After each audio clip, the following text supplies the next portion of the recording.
Hello guys, আজকে আমি একটা নতুন ভিডিও নিয়ে এলাম। ভিডিওটা হচ্ছে এই যে পিয়ানো ইউনিট, পিয়ানো PU60, এই ইউনিট ম্যাক্সিমাম মালিকের ম্যাগনেট সাইড হয়ে যাচ্ছে। যে কিনছে তারই ম্যাগনেট সাইড হয়ে যাচ্ছে কিছু দুটো তিনটে ফিল্ড বাজার পর। কেন হচ্ছে, কিসের জন্য হচ্ছে, এবং এই ম্যাগনেট সাইডটা আমরা কিভাবে পড়ব সেটা কিন্তু অনেকেই জানে না। যারা নতুন নতুন মাইক নিয়ে ব্যবসা করছেন তারা তো জানেই না সাধারণত। তো সেই সমস্ত বন্ধুদেরকে বলছি, আপনারা খুব শর্ট পদ্ধতিতে ম্যাগনেটটাকে ঠিক করতে পারবেন। তো এই পিয়ানোর ইউনিট পিছনটা আগে খুলতে হবে, পিছনটা খোলার পর তারপরে সামনের নাটগুলো খুলতে হবে। দুদিকটাই খুললে ম্যাগনেটটা টোটাল বার করে নেবেন। এই যে আমি ম্যাগনেটটা বার করে নিয়েছি। এই যে ম্যাগনেটটা দেখছেন, এই ম্যাগনেটটা কিভাবে সেঁটে গেছে দেখুন, একদিকে পুরো সেঁটে গেছে, এক সাইডে ফাঁক আছে, দেখতে পাচ্ছেন।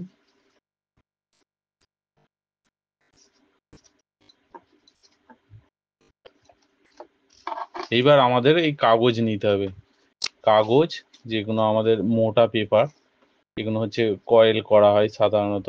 এই কাগজগুলো ছোট ছোট টুকরো করতে হবে। এই ছোট ছোট টুকরো করে যে দিকটা আমাদের ফাঁকা আছে সেখানটায় ঠিক মাপ করে দিয়ে দিতে হবে। দেওয়ার পর অফ সাইডটা আমাকে একটা হাতুড়ি, একটা কাঠ নিয়ে টুক করে ঠুকে দিতে হবে।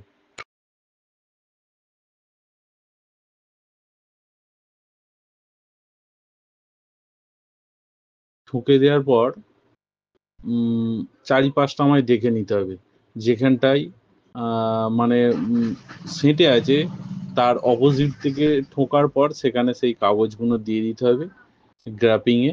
দেওয়ার পর আবার হাতুড়ি দিয়ে কাঠ দিয়ে অ্যাডজাস্টিং করে চারিপাশটা মানে কম বেশি যেন প্রত্যেকটা পেপার ঢোকা বাড়া কয়েল যেরকম আমরা বসাই সেইভাবে যেন কাগজগুলো আমাদের ওপর নিচ হয় এবং চাপে থাকে। চারিপাশটা পুরো একভাবে দিয়ে দেওয়ার পর, কাগজটা দিয়ে দেওয়ার পর আমরা টেনে দেখব যে চাপে আছে কিনা।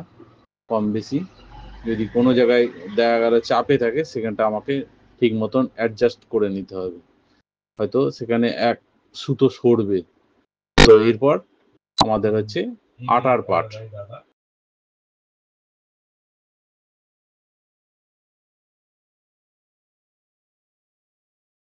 এই এই যে RRI ডাটা, এই RRI ডাটাটা নিতে হবে।